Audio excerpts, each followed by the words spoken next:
مناتے ہیں، اور یہود و نصارہ جیسا خوشی مناتے ہیں ہمارے بعض حضرات بھی خوشی مناتے ہیں۔ لیکن اسلام کی تاریخ آپ اٹھا کر دیکھیں، تاریخ اس بات کی گواہی دیتا ہے کہ اسلام کے اندر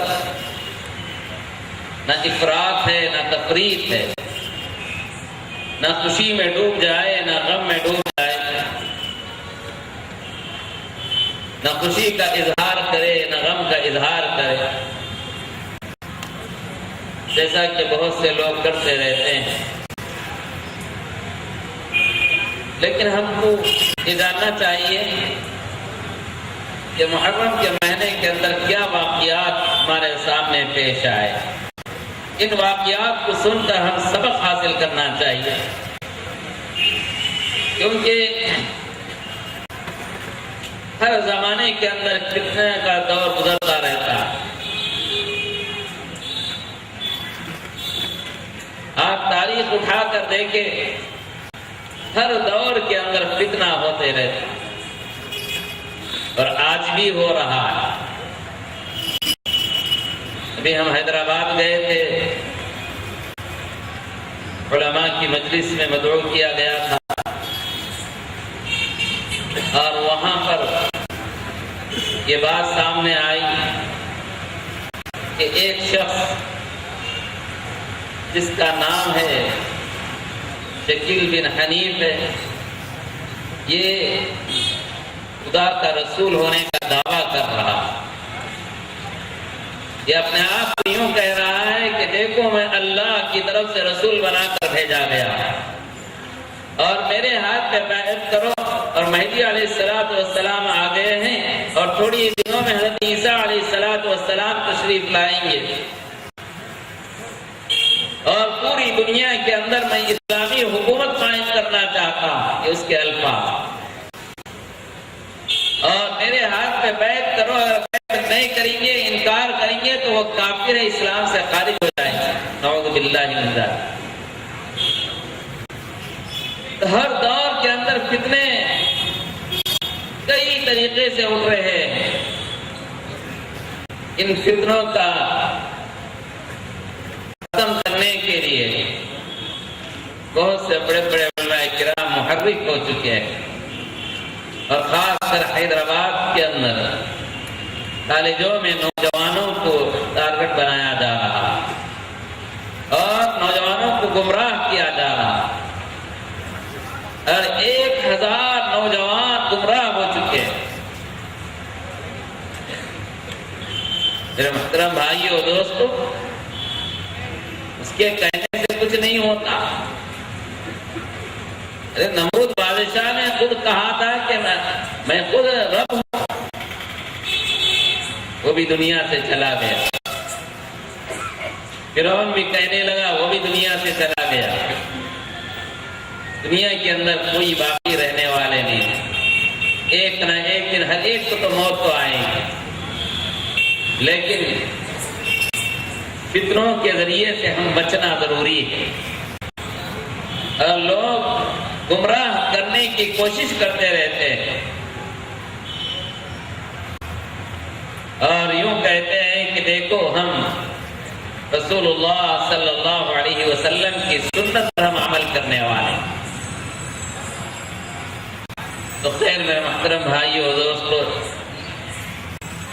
یہ بات ذرا ہٹ کر تھی، اصل عنوان تو یہی ہے۔ الحمدللہ جتنے لوگ یہاں تشریف لائے ہیں علماء کرام کے بیانات سننے کے لیے، بڑے خوش نصیب ہیں کہ اللہ نے ہم کو یہ توفیق نصیب فرمائی کہ علماء کرام کی زبان سے ایسے الفاظ ہم سنیں گے، اپنے زندگی میں اتار کر اس پر عمل کریں گے تو ہم کو صحیح راستہ ملے۔ تو غرض میں محترم بھائی اور دوستوں، میں یہ عرض کر رہا تھا کہ محرم کا یہ مہینہ لوگوں کے عقائد اور خیالات بہت دور تک چلے جا رہے ہیں، اور یوں کہہ رہے ہیں کہ دیکھو محرم کا مہینہ آ گیا تو ہم اپنے زیورات کو ماں بہنیں اتار دیتے اور کالے کپڑے پہن لیتے اور چوڑیوں کو نکال دیتے ہاتھوں میں اور سر پر پٹی باندھتے ہیں اور نوحہ کرتے ہیں، ماتم کرتے ہیں۔ تو میں یہی عرض کر رہا تھا کہ دیکھیے کہ اسلام کے اندر نہ خوشی میں پھولنا ہے اور خوشی میں ہوش حواس گنوانا نہیں ہے، اور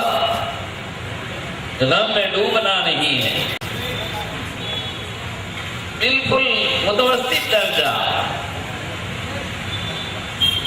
رمضان کا مہینہ، نیا سال تو شروع ہوا، کوئی بات نہیں، لیکن ہم تاریخ اٹھا کر دیکھیں گے کہ تاریخ کیا گواہ دے رہی ہے۔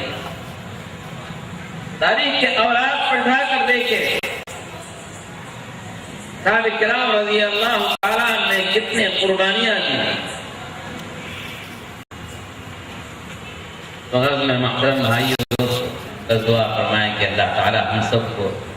علماء کرام کے بیانات سے مستفید ہونے کی توفیق نصیب فرمائے۔ الحمدللہ۔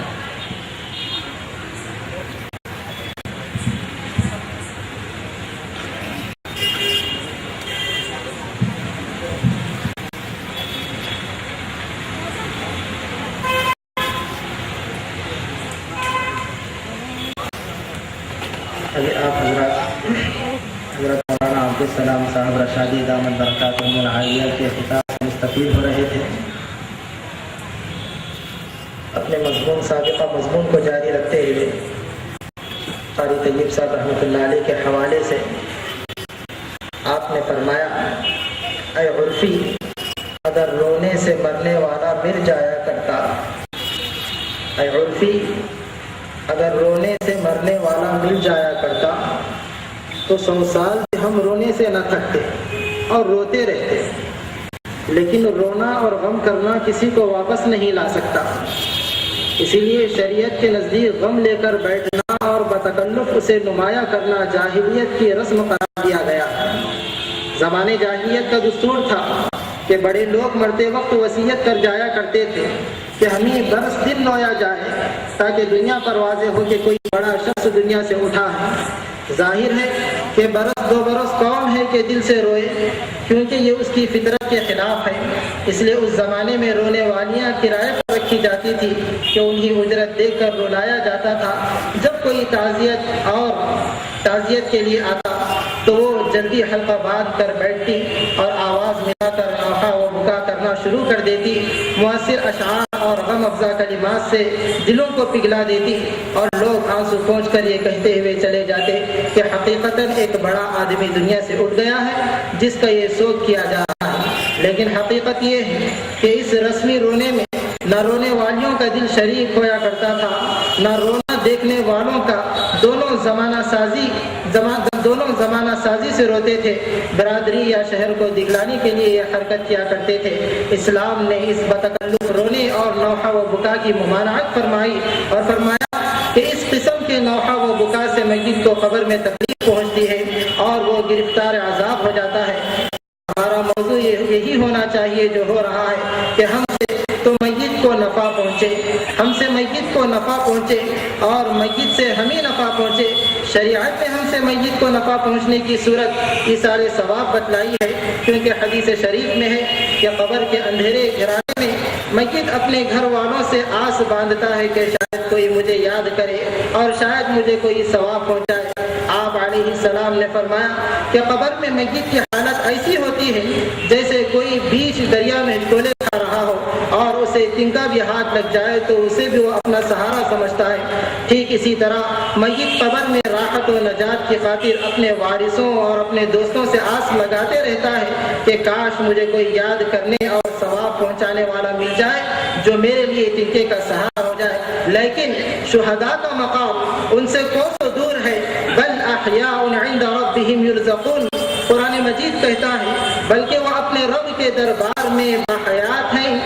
اور انہیں رزق دیا جا رہا ہے۔ مشکات کی حدیث ہے، رحمت عالم صلی اللہ علیہ وسلم نے ارشاد فرمایا شہید کے لیے اللہ جل شانہ کے یہاں 6 خصال 6 فضائل۔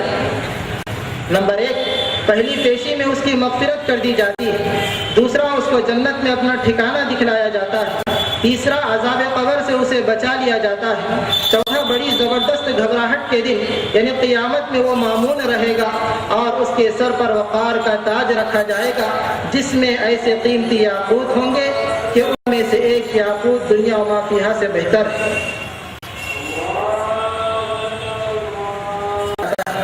تیسرا عذاب قبر سے اسے بچا لیا جاتا ہے، چوتھا بڑی زبردست گھبراہٹ کے دن یعنی قیامت میں وہ مامون رہے گا اور اس کے سر پر وقار کا تاج رکھا جائے گا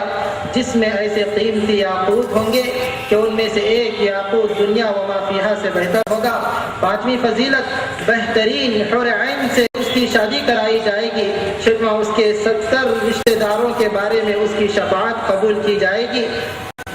اپنی جان کسے پیاری نہیں ہوتی، خطرات کے وقت اپنی جان کی حفاظت کے خاطر بعض اوقات انسان سب کچھ داؤ پر لگا دیتا ہے۔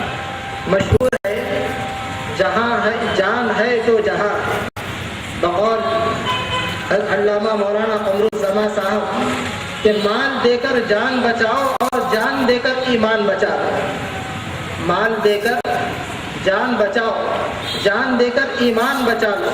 یہ جان اللہ پاک کی ایک قیمتی امانت ہے، اس کی حفاظت نہایت ضروری ہے۔ اپنی جان عزیز کو ہلاکت میں ڈالنا نہ تو اسلام میں مطلوب ہے نہ مقصود۔ قرآن کریم نے صاف طور پر واضح فرمایا وَلَا تُلْقُوا بِأَيْدِيكُمْ إِلَى التَّهْلُكَةِ، اپنے آپ کو ہلاکت میں مت ڈالو۔ اسلام میں اسے دنیا کے شدید ترین جرائم میں شمار کیا گیا ہے اور اس پر قرآن و حدیث میں سخت وعیدیں بیان فرمائی ہیں، لیکن اگر یہی جان عزیز دین حق کی سربلندی کے خاطر راہ خدا میں قربان کی جائے تو پھر یہی اعلیٰ ترین عمل ہے جسے شہادت کہتے ہیں، بلکہ نبوت کے بعد اعلیٰ ترین درجوں میں ایک درجہ شہادت ہے۔ حتیٰ کہ خود سید الانبیاء صلی اللہ علیہ وسلم نے اس مقام اعلیٰ کے حصول کی آرزو فرمائی۔ آپ کی منقول دعاؤں میں یہ دعا ہے اللہم انی اسألک شہادتا فی سبیلک، اے اللہ میں تیرے راستے میں شہادت کی درخواست کرتا ہوں۔ ایک دوسری روایت میں آپ نے فرمایا قسم ہے اس ذات کی جس کے ہاتھ میں میری جان ہے، میرا دل چاہتا ہے کہ میں راہ خدا میں شہید کیا جاؤں، پھر زندہ کیا جاؤں، پھر شہید کیا جاؤں، پھر زندہ کیا جاؤں۔ اس سے شہادت کی بڑی فضیلت ثابت ہوتی ہے۔ حضرات صحابہ رضی اللہ عنہم بھی شہادت کی بڑی تمنائیں اور دعائیں فرماتے تھے، چنانچہ سیدنا فاروق اعظم رضی اللہ عنہ کی مشہور دعا ہے، آپ فرماتے ہیں اللہم ارزقنی شہادتا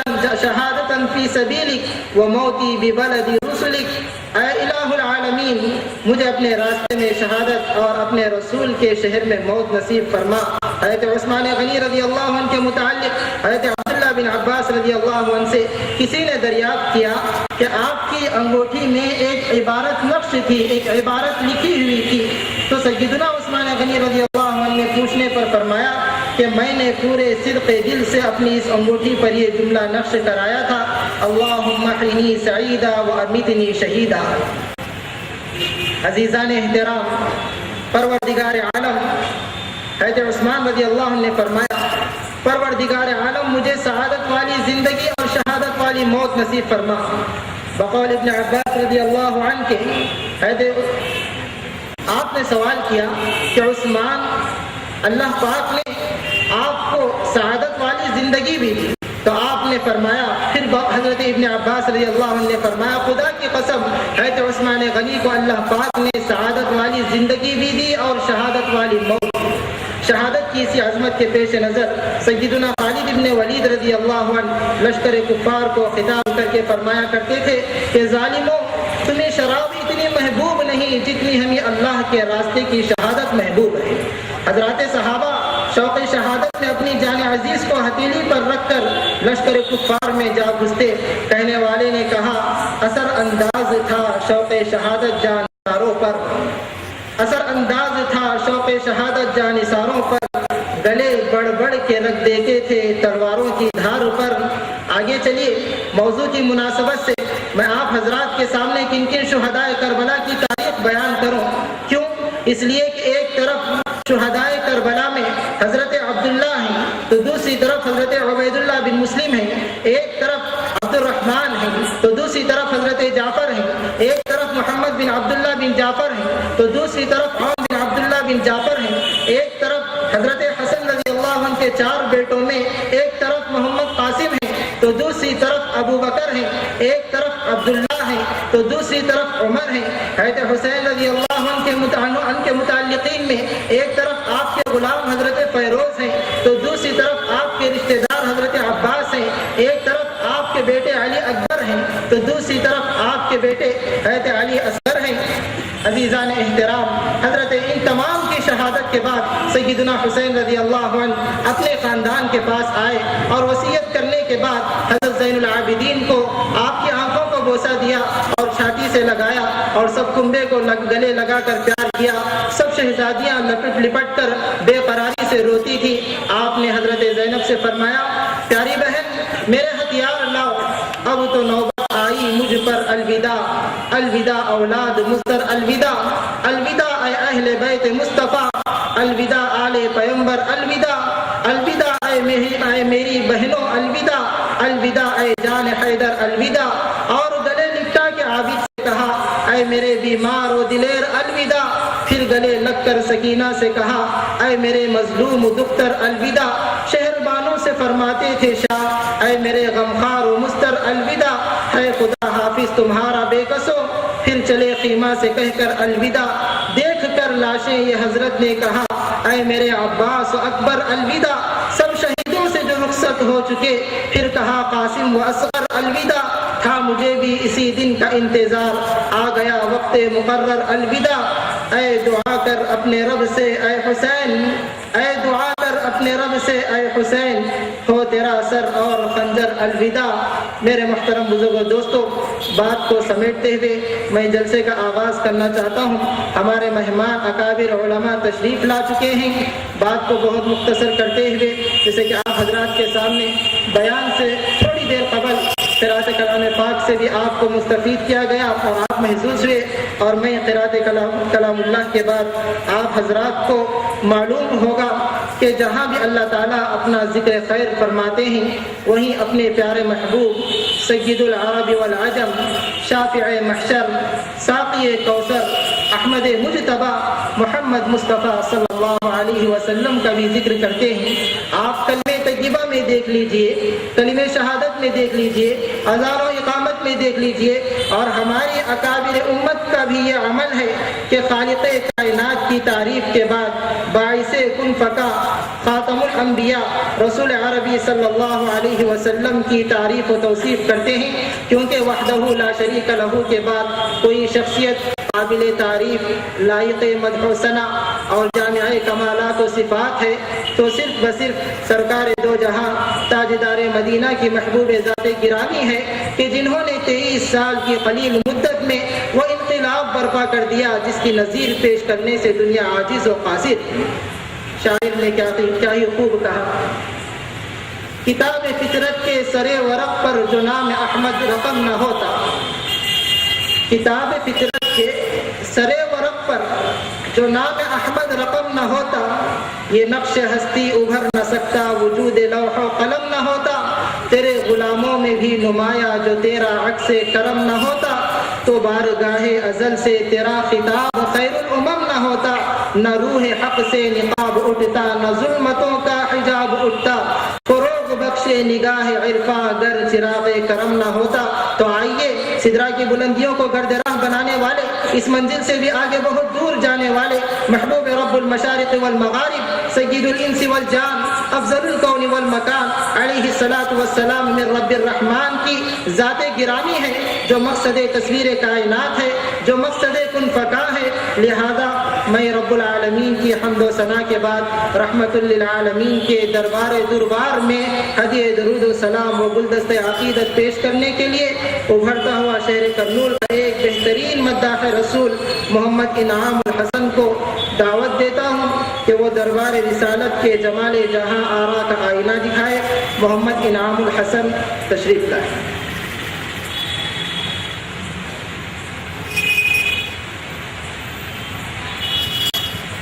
السلام علیکم ورحمۃ اللہ وبرکاتہ۔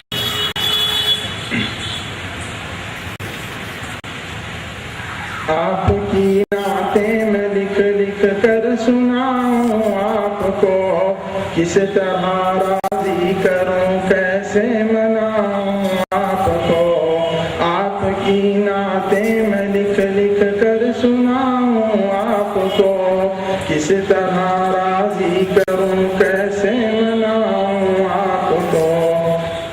آپ کو راضی نہ کر پایا تو مر جاؤں گا میں، چھوٹی چھوٹی کرچیاں بن کر بکھر جاؤں گا میں، زندگی کا اس طرح مجھ کو مزہ کیا آئے گا، دل سیاہی کے بھور میں ڈوبتا رہ جائے گا، واسطہ دوں آپ کو میں آپ کے حسنین کا، یار غار ثور کا صدیق کونین کا، واسطہ دوں آپ کو میں آپ کے حسنین کا، یار غار ثور کا صدیق کونین کا، آپ تو دشمن کے حق میں بھی دعا کرتے رہے، بے وفا لوگوں سے بھی ہر دم وفا کرتے رہے، آپ تو رحمت ہی رحمت ہے جہانوں کے لیے، میرے جیسے بے عمل اور بے ٹھکانوں کے لیے، آپ کا ہے روٹھنا ارض و سما کا روٹھنا، عرش کے سارے جہانوں کے خدا کا روٹھنا، آپ کا ہے روٹھنا ارض و سما کا روٹھنا، عرش کے سارے جہانوں کے خدا کا روٹھنا، آپ کی نعتیں میں لکھ لکھ کر سناؤں آپ کو، کس طرح راضی کروں کیسے مناؤں آپ کو، آپ کی نظروں سے جو گر آپ کی نظروں سے جو گرتا ہے مر جاتا ہے وہ، راکھ بن کر